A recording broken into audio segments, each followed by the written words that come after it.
¿Qué tal? Continuamos con nuestra unidad 4.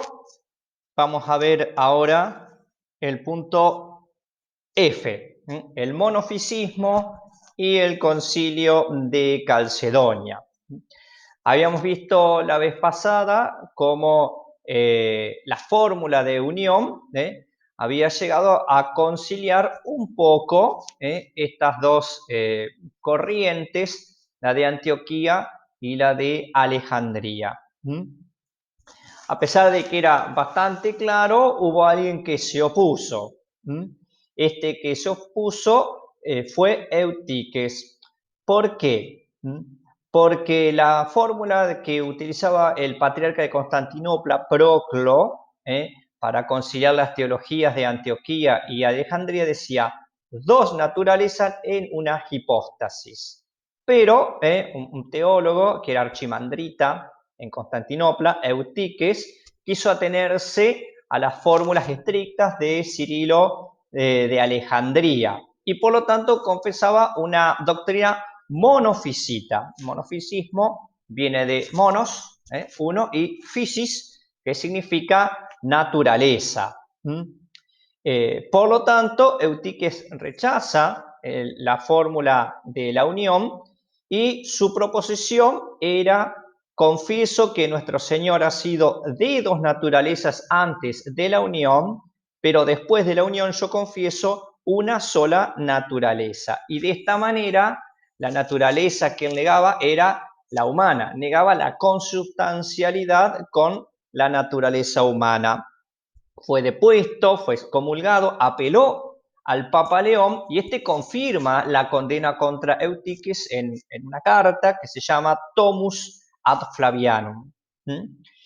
Sin embargo, Eutiques tenía un amigo que era el emperador bizantino Teodosio, que en el año 449 convoca a un concilio que lo rehabilita y declara inválida la doctrina ortodoxa, la doctrina católica. Esto se conoce como el latrocinio de Éfeso, porque fue un concilio ilegal, que atenta, como que mata la deidad en el sentido de la verdadera doctrina. Finalmente se va a celebrar en el año 451 el concilio tal vez más importante para resolver todas las cuestiones cristológicas, que es el concilio de Calcedonia, que se llega a una fórmula que tal vez sea muy fría, no justamente para la predicación, pero sí muy exacta, tal vez con una finura filosófica demasiado importante, propio de los elementos de la época, pero que nos sirven aún hasta ahora para entender un poquito lo que es la ontología de Cristo. En primer lugar, el concilio comienza apelando a la tradición. Dice: siguiendo pues a los santos padres, todos a una voz, enseñamos que ha de confesarse un solo y el mismo Hijo, nuestro Señor Jesucristo. Acá esto es importante. El sujeto de atribución es uno. Por lo tanto, lo que hoy conocemos con la palabra en castellano de persona es una sola. No hay dos personas. Sigue el concilio: el mismo perfecto en la divinidad y el mismo perfecto en la humanidad. Dios verdaderamente y el mismo verdadero hombre, de alma racional y de cuerpo. Acá ya se pasa del tema de la persona al tema de la naturaleza. Es decir, no solo, lo primero era quién es Cristo, ahora qué es. Entonces, se ven acá las dos naturalezas, la naturaleza divina, y por eso se dice que es perfecto en su divinidad, y se va a agregar luego consustancial con el Padre en cuanto a la divinidad, para evitar otros tipos de herejías como el arrianismo, y se va a decir verdaderamente hombre, consustancial con nosotros en cuanto a la humanidad, semejante en todo a nosotros menos en el pecado. Y acá es importante, si nosotros pensamos correctamente, a la naturaleza humana, a lo que es el hombre, tal cual ha sido creado por Dios, no corresponde el pecado. El pecado, lo estudiaremos más adelante, es algo que está, que viene con cada uno de nosotros, pero que no es propio de la naturaleza. Por eso Cristo puede asumir una naturaleza humana perfecta, en el sentido de completa, sin asumir el pecado. Más, el pecado es casi una degradación, podemos decir, de la naturaleza humana, en cierto modo. Dice, engendrado del Padre antes de los siglos en cuanto a la divinidad, eso ya lo sabemos, por Trinidad, y él mismo en los últimos días, por nosotros y por nuestra salvación, engendrado de María Virgen, Madre de Dios, en cuanto a la humanidad. Y entonces, vemos, en primer lugar, a María se la puede llamar Madre de Dios. En segundo lugar, este que ha nacido ha asumido la naturaleza humana completa. Por eso antes se dice de alma racional y de cuerpo. ¿Por qué? Porque a la naturaleza humana le corresponden estos dos aspectos, el alma y la materia, el cuerpo y el alma. En antropología haremos otro tipo de distinciones un poquito más claras, pero esto es para evitar aquella herejía que decía que el verbo había tomado el lugar del alma en Cristo.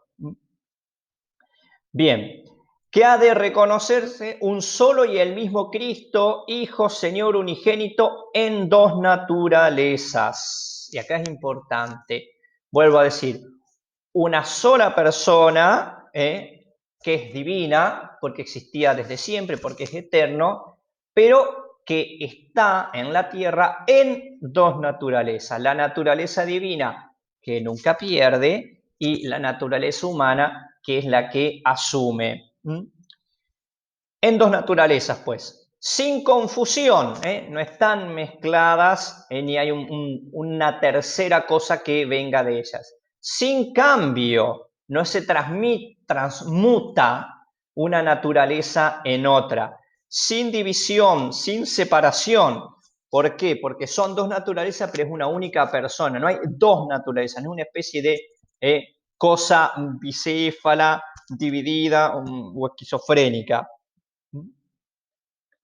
En modo alguno borrada la diferencia de las naturalezas por causa de la unión. Es decir, cada naturaleza puede traer como consecuencia los actos propios de esa naturaleza, sino conservando más bien cada naturaleza su propiedad y concurriendo en una sola persona y en una sola hipóstasis. Acá asimilamos la palabra persona en castellano, prosopon, a hipóstasis, que es como lo que está debajo. Entonces, hipóstasis tiene este sentido de sustentabilidad, pero ya no es un equivalente a naturaleza o esencia. No partido o dividido en dos personas, vuelve a reafirmar, sino uno solo y el mismo Hijo unigénito, Dios, Verbo, Señor Jesucristo. Entonces, estos elementos provienen de la tradición, especialmente de 4 documentos anteriores, la carta de Cirilo a Nestorio, el símbolo de la unión, la fórmula del Tomus ad Flavianum y la fórmula de Flaviano, y el tomo del Papa León. Así, el Hijo es uno y el mismo, como ya decía Ireneo, no le falta nada en cuanto a su humanidad, no le falta nada en cuanto a su divinidad. El tema de la consustancialidad con el Padre es importante porque se le da un toque final a la herejía arriana. Se reafirma que María puede ser llamada Theotokos. Entonces, hay en Cristo una dualidad de naturalezas. Y es importante que un pequeño cambio en la formulación.